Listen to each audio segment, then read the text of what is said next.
بہت بہت شکریہ آپ کا ڈاکٹر توصیف بانی صاحب۔ آ، سب سے پہلے تو تمام ناظرین کو، دیکھنے والوں کو، چاہنے والوں کو السلام علیکم ورحمۃ اللہ وبرکاتہ۔ وعلیکم السلام۔ مجھے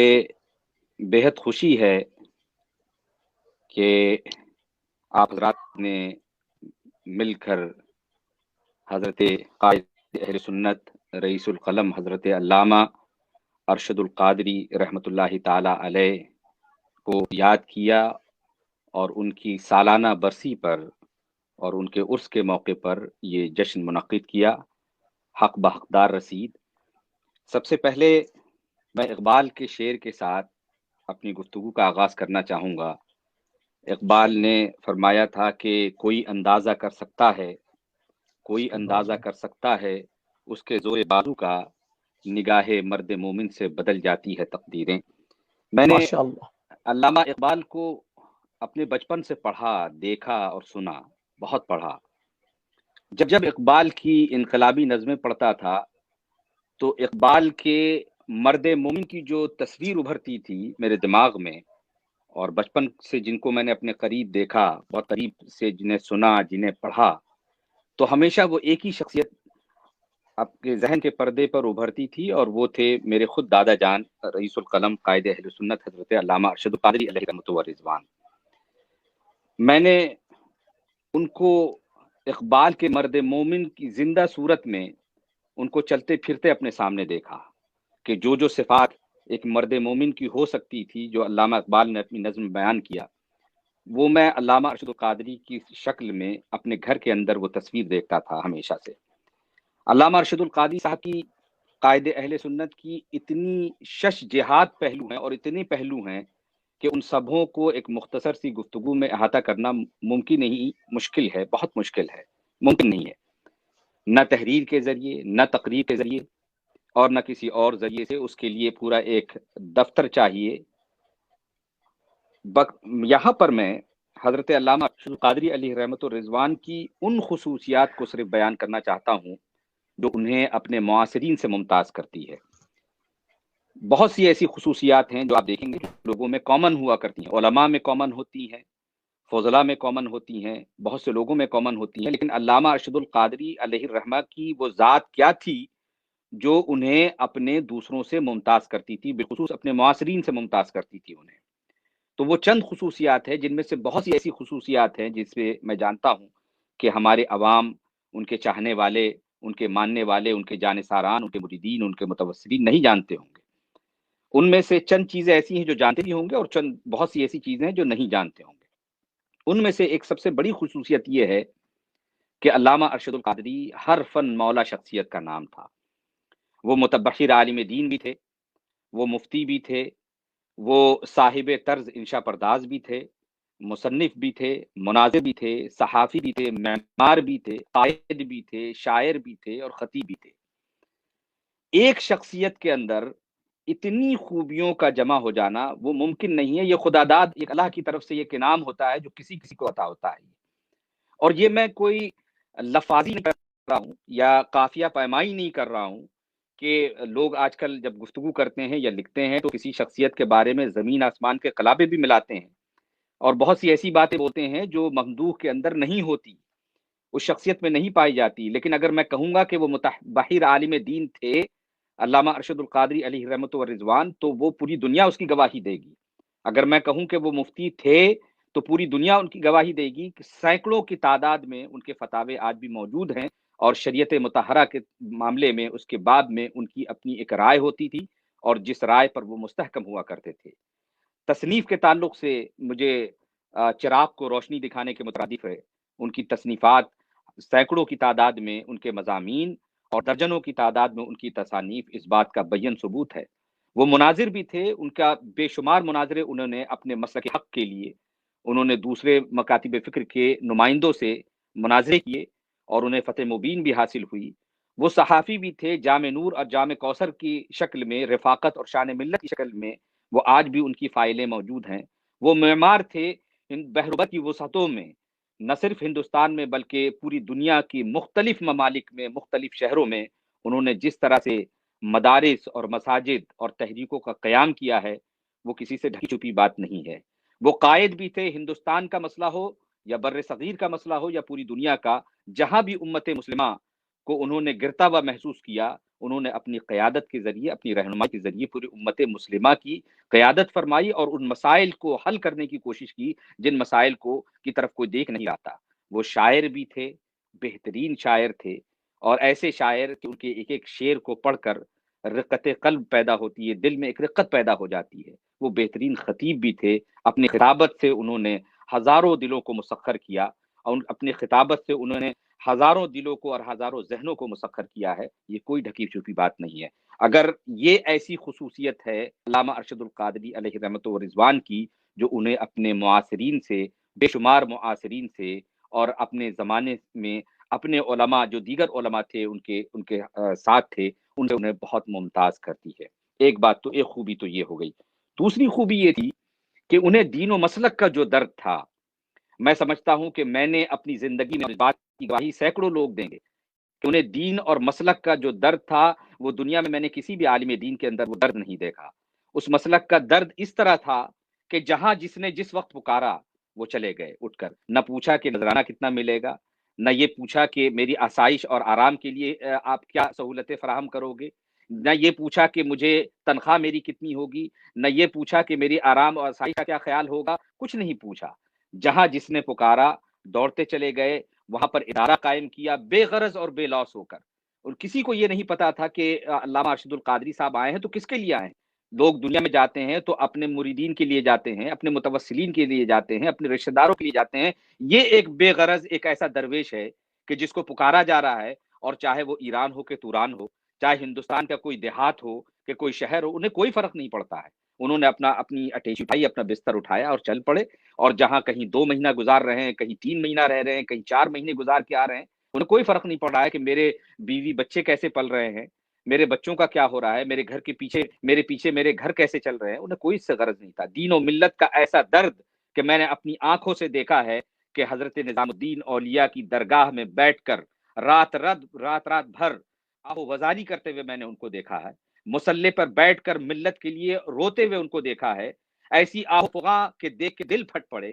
میں نے وہ چیزیں بھی ان کی دیکھی ہیں جو جس نے عام لوگ نہیں دیکھ سکتے ہیں. مصلی پہ کھڑے ہو کر رو رہے ہیں کس لیے؟ لوگ زندگی میں اپنی نجی مسائل کے حل کے لیے آہ و وزاری کرتے ہیں. اللہ کی بارگاہ میں لوگ اس لیے کھڑے ہوتے ہیں کہ اللہ رب العزت ان کے مسائل حل کر دے، ان کی گھر کے مسائل حل کر دے، ان کی فیملی کے مسائل حل کر دے. لیکن ایک ایسا درویش، ایک ایسا فقیر جب کھڑا ہوتا ہے مصلی پہ لیے، تو اس لیے رو رہا ہے کہ فلاں جگہ مدرسہ بن جائے، فلاں جگہ مسجد بن جائے، فلاں جگہ مسلک حقہ کی بازیابی ہو جائے، فلاں جگہ ہمارا دین سرخرو ہو جائے. اور ایسی تڑپ اس رونے میں، اور ایسا کرب کہ میں نے رات بھر دیکھا ہے کہ ان کے رومال اور ان کا رومال جو ہے بھیگ جایا کرتا تھا، تر ہو جایا کرتا تھا، اور روتے اور صرف اس لیے کہ دین و مسلک کی آبیاری کے لیے وہ روتے تھے. ایسا درد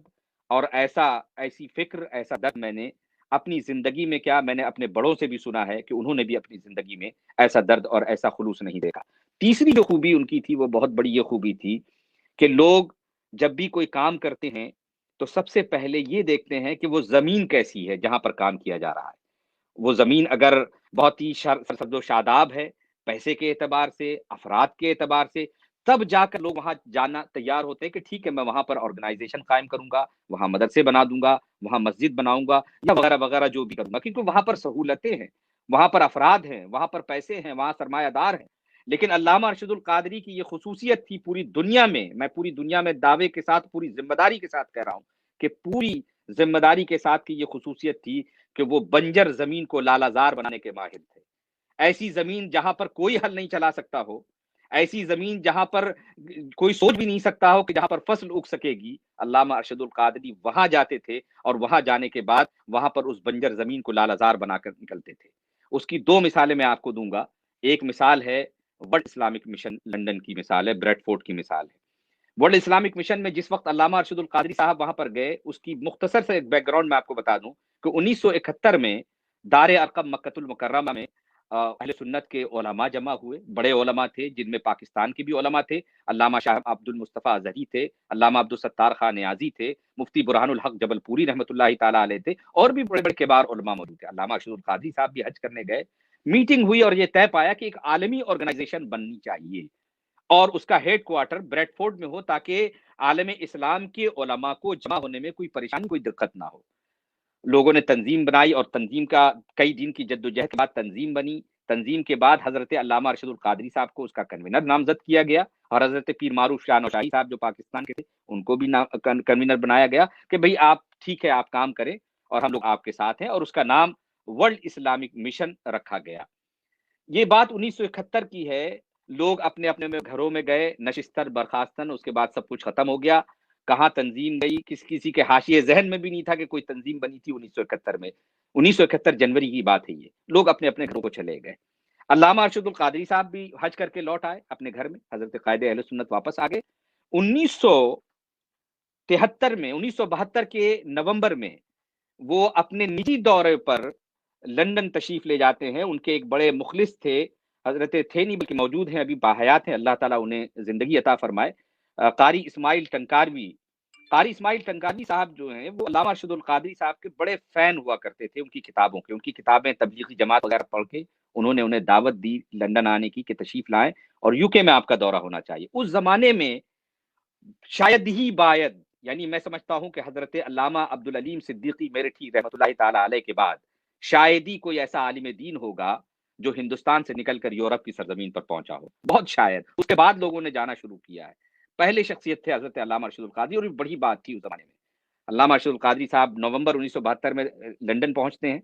اور وہاں پر جانے کے بعد باقاعدہ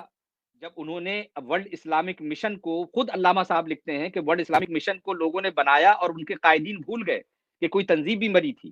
حضرت علامہ ارشد القادری ڈربی میں گئے, ڈربی سے بریڈ فورڈ گئے, اور وہاں پر انہوں نے, آپ حیرت کریں گے کہ وہ قربانی دی ہے انہوں نے کہ قربانی کی ایک تاریخ رقم کی ہے. 2 سال تک, تقریباً پونے 2 سال تک وہ ہندوستان پلٹ کے نہیں آئے. گئے تھے کچھ مہینوں کے لیے, 2 مہینے کے لیے, 1 مہینے کے لیے, پلٹ کر نہیں گئے. میری بیوی کیا کر رہی ہے, میرے بچے کیسے پل رہے ہیں, بچے چھوٹے ہوں گے 1972 میں, سمجھے, میرے بچے کیسے کیا کر رہے ہوں گے, کس طرح سے کھا رہے ہوں گے, میری بہویں کیا کر رہی ہوں گی, میری بیٹیاں کیا کر رہی ہوں گی. پوری دنیا اس پر سوچتی ہے. بڑے بڑے علماء, چاہے اپنے وقت کا مجدد ہو کہ فقیہ, پہلے اپنی فیملی کے بارے میں سوچتا ہے, اس کے بعد دین کے بارے میں سوچتا ہے.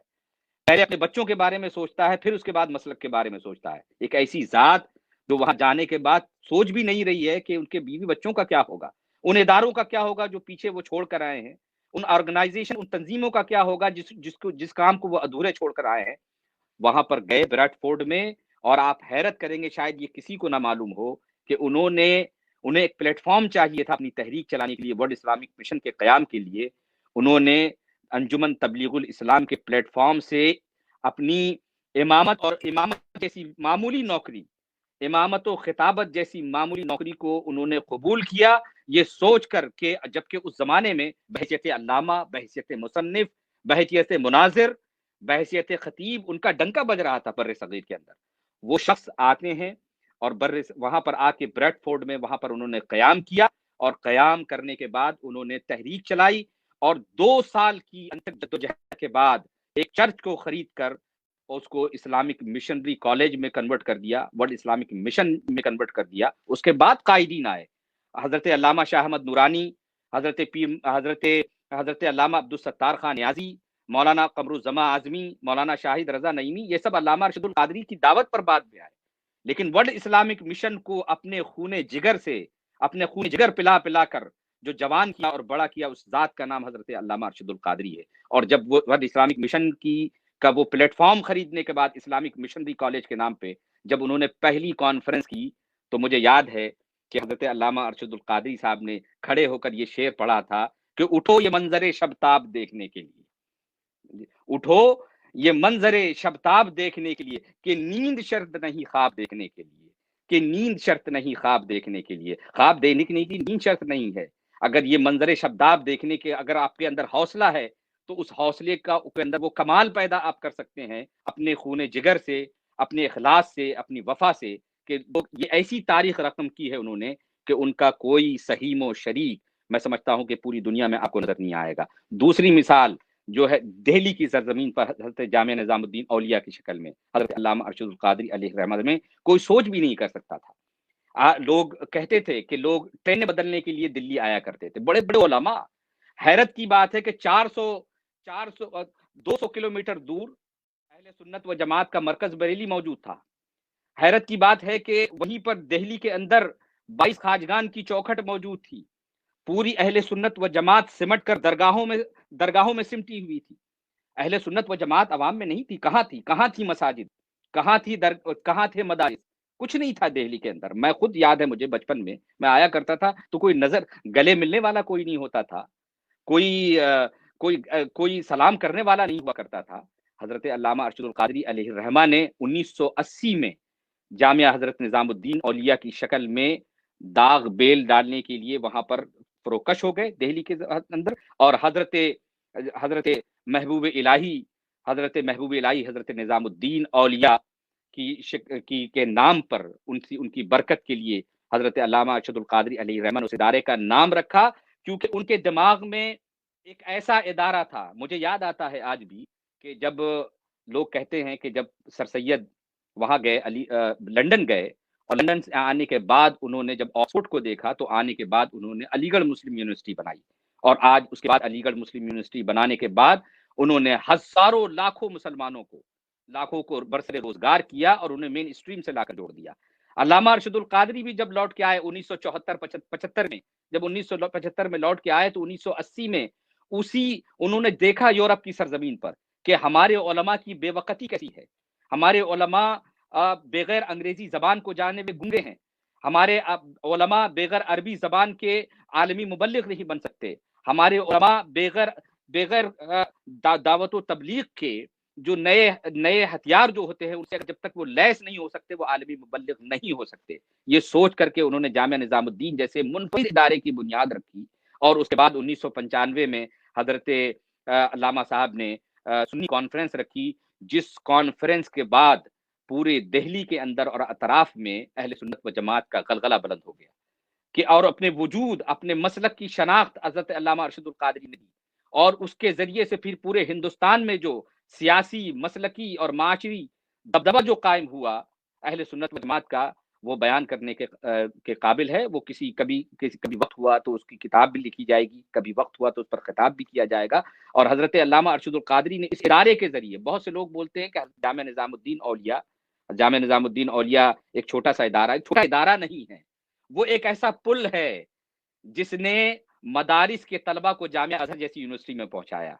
وہ ایک ایسا پل ہے جس نے مدارس کے طلبہ کو، جنہوں نے خواب میں نہیں دیکھا تھا کہ وہ عصری جامعات میں جائیں گے، ایسا پل بنا جامعہ حضرت نظام الدین اولیاء کہ جنہوں نے مدارس کے طلبہ کو دن کے اجالوں میں خواب دیکھنا سکھایا، اور وہ اپنے مدارس سے اٹھ کر یونیورسٹی میں گئے، اور یونیورسٹی میں اعلیٰ تعلیم آج بھی حاصل کر رہے ہیں، اور کتنوں نے اعلیٰ تعلیم حاصل کر کے اپنا کیریئر بنا لیا۔ جامعہ حضرت نظام الدین اولیاء وہ پل ہے جس نے اس کے بطن سے ایک دو نہیں سینکڑوں مساجد پیدا ہوئیں، اس کے بطن سے ایک دو نہیں سینکڑوں مدارس پیدا ہوئے، اور ایک دو نہیں سینکڑوں اور ہزاروں کی تعداد میں علماء پیدا ہوئے، اور آج بھی دہلی اہل سنت و جماعت کے لیے ایک سرسبز و شاداب بنی ہوئی ہے، تو اس میں حضرت علامہ ارشد القادری کا خون جگر شامل ہے۔ میں انہی کے اگر حضرت علامہ ارشد القادری علیہ الرحمہ کی نمائندگی کرتے ہوئے میں یہ شعر کہنا چاہوں گا کہ بڑا مشہور شعر ہے کہ میرے جنوں کا نتیجہ ضرور نکلے گا۔ علامہ ارشد القادری صاحب جب تشریف لائے ہوں گے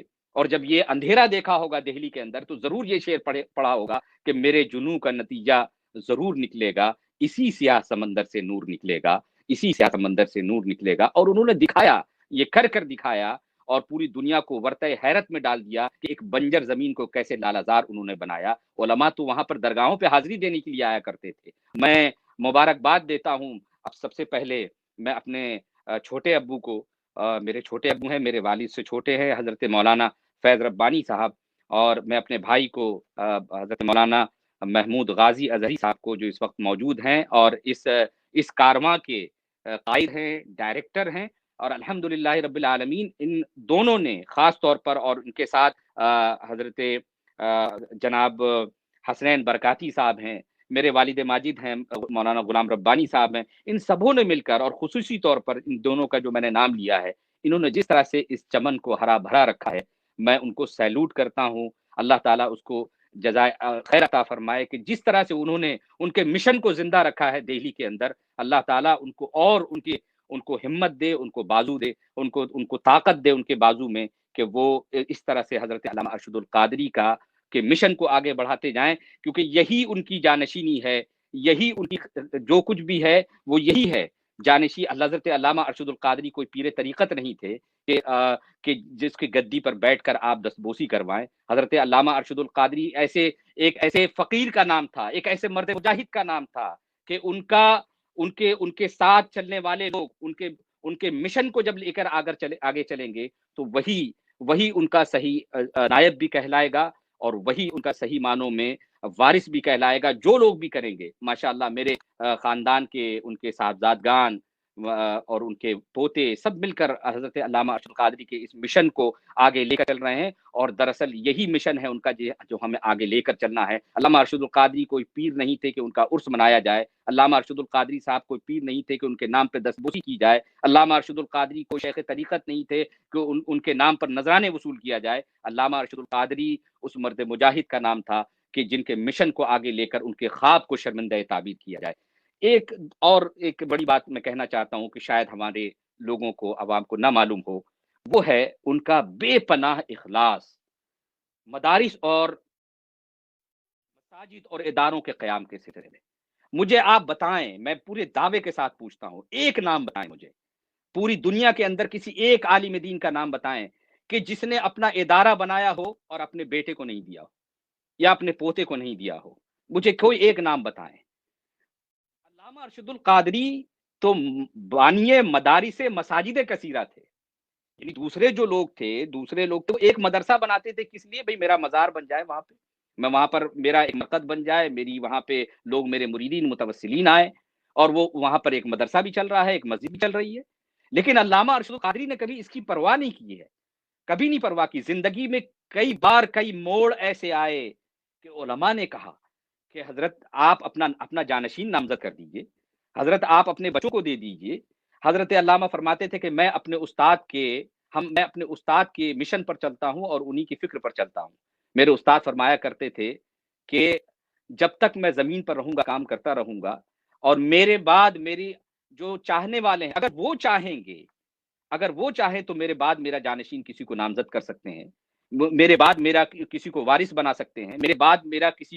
میرے کسی مدارس کو ان کے حوالے کر سکتے ہیں، لیکن میں اپنی زندگی میں یہ کام نہیں کروں گا۔ علامہ ارشد القادری نے پورے بحر و بر کی وسعتوں میں ایک نہیں، دو نہیں، سینکڑوں مدارس قائم کیے،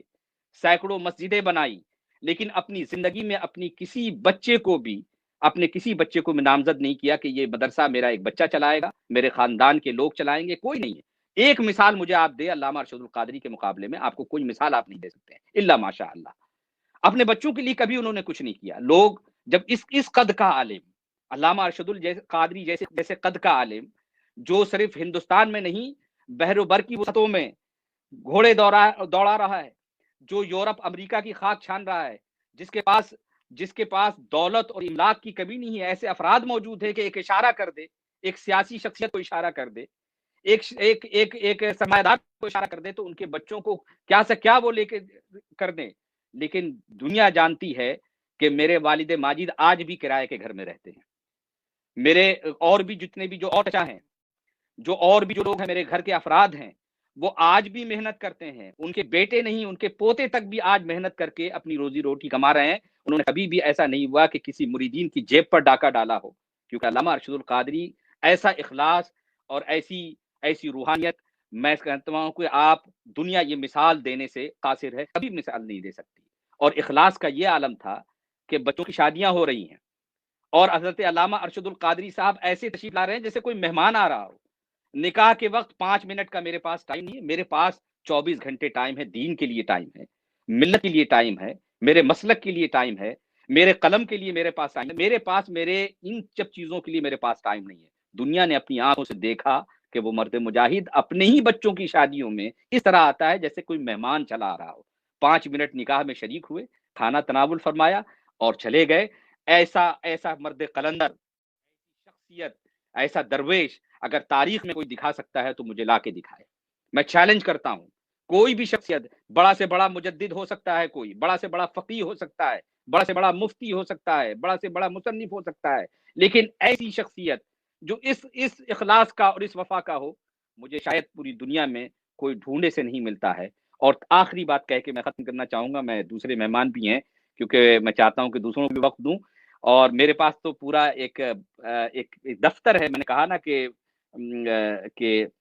سفینہ چاہیے اس بحر بکرا کے لیے، میں کتنا بیان کروں۔ آخر میں ایک بات کہنا چاہوں گا کہ وہ اپنے جس چیز نے ان کو اپنے معاصرین سے ممتاز کیا، وہ ایک اور تھی، وہ صاحب طرز قلمکار تھے۔ جب میں صاحب طرز کہتا ہوں نا، الفاظ کا چناؤ بہت ہی انتخاب ایک ایسی کرنا چاہیے جو شخصیت پر منطبق ہوتا ہے۔ آج کل کوئی بھی اٹھایا گیرا اٹھتا ہے اور صاحب طرز، اس کو یہ بھی نہیں پتا ہے کہ صاحب طرز کا مطلب کیا ہوتا ہے۔ صاحب طرز کا مطلب یہ ہوتا ہے کہ وہ اپنے اسلوب کا موجد ہے،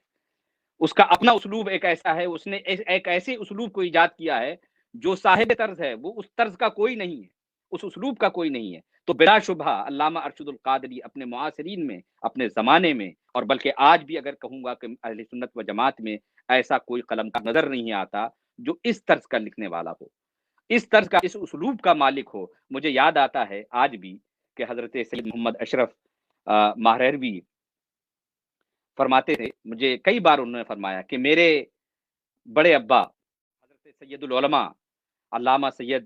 آل مصطفیٰ ماہرروی رحمۃ اللہ تعالی علیہ فرماتے تھے کہ جب جامع نور نکلتا تھا اور جامع نور جب ان کے ہاتھوں میں پہنچتا تھا تو فرماتے تھے، حضرت علامہ کو دیکھ کے فرماتے تھے کہ یہ بندہ ہر مہینے اپنے قلم سے کفر کو تڑپا کر مارتا ہے۔ فرماتے تھے کہ ہر مہینہ اپنے قلم سے یہ کفر کو تڑپا کر مارتا ہے، اور کمال یہ ہے کہ اس کے قلم پر خون کا دھبا نظر نہیں آتا۔ حضرت علامہ ارشد القادری صاحب کی وہ شخصیت تھی کہ اگر ادب میں ان کو مقام دلانے کی بات کی جائے، اگر یونیورسٹیز میں ان کے کام کو اس طرح سے، جس طرح سے کرنا چاہیے، جس طرح سے ادبی اور تحقیقی انداز میں اگر ان کے کام کو ریپرزینٹ کر کے، افسوس کہ اس طرح کے کام نہیں ہوئے، اس کام کو ریپرزینٹ کیا جائے، اس کو پیش کر کے اگر یونیورسٹی میں پیش کیا جائے تو شبلی اور آزاد کے، پوری گارنٹی سے کہہ رہا ہوں کہ شبلی اور آزاد کے مقابل میں ان کی نثر کو آپ رکھ سکتے ہیں، آپ ان کے اسلوب کو آپ مولانا عبد الماجد دریابادی کے مقابل میں رکھ سکتے ہیں۔ لیکن افسوس کی بات ہے کہ ہم نے اس ڈھنگ سے کام نہیں کیا۔ انشاءاللہ کام ہوگا، میں مایوس نہیں ہوں، اللہ تعالیٰ حضرت کی مشن کو آگے بڑھانے کی سب کو توفیق عطا فرمائے گا۔ میں آخری علامہ اقبال کے اس شعر کے ساتھ اپنی بات ختم کرتا ہوں کہ جہاں بانی سے ہے دشوار تر کارے جہاں بینی، اور جگر خوں ہو تو چشم دل میں ہوتی ہے نظر پیدا، اور ہزاروں سال نرگس اپنی بے نوری پہ روتی ہے، بڑی مشکل سے ہوتا ہے چمن میں دیدہ پر پیدا۔ آخر دعوانا الحمدللہ رب العالمین، والسلام علیکم ورحمۃ اللہ وبرکاتہ۔